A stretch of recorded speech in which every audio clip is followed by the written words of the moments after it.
Today we pit two ultra-high-performance giants against each other, the Continental SportContact 7 and the Hankook Ventus S1 Evo K129. In the world of ultra-high-performance tires, these two contenders are fighting for the top spot. Let's dive into the details and see which tire comes out on top. First up, dry performance. In dry braking tests, the Continental SportContact 7 outshines the Hankook Ventus S1 Evo K129. From 100 to 0 km per hour, the SportContact 7 stops in just 33.5 meters, while the Ventus S1 Evo K129 takes 35.7 meters.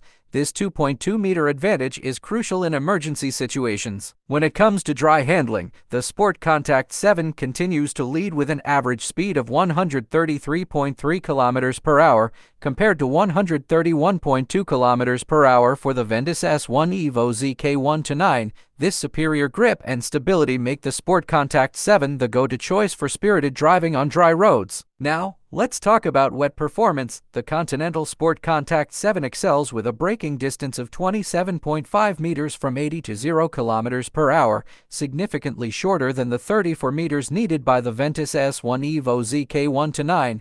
This better wet braking performance means enhanced safety in rainy conditions. In wet handling, both tires perform admirably, with the Ventus S1 Evo K129 slightly edging out with an average speed of 87.9 km per hour versus 87.7 km per hour for the SportContact 7. Additionally, in straight aquaplaning resistance, both tires show equal performance, maintaining a slipping speed of 69.2 km per hour. Exterior noise is another important factor. Both tires are nearly identical, with the SportContact 7 generating 68.2 decibels and the Ventus S1 Evo K129 at 68.1 decibels. Rolling resistance affects fuel efficiency, and here, the SportContact 7 demonstrates superior efficiency with a rolling resistance value of 8.4 compared to 9.5 for the Ventus S1 Evo K129. In summary, the Continental SportContact 7 emerges as the clear winner, with superior performance in dry, wet, and rolling resistance. On the other hand, the Hankook Ventus S1 Evo K129 matches in wet handling and aquaplaning. Thanks for watching, and don't forget to subscribe.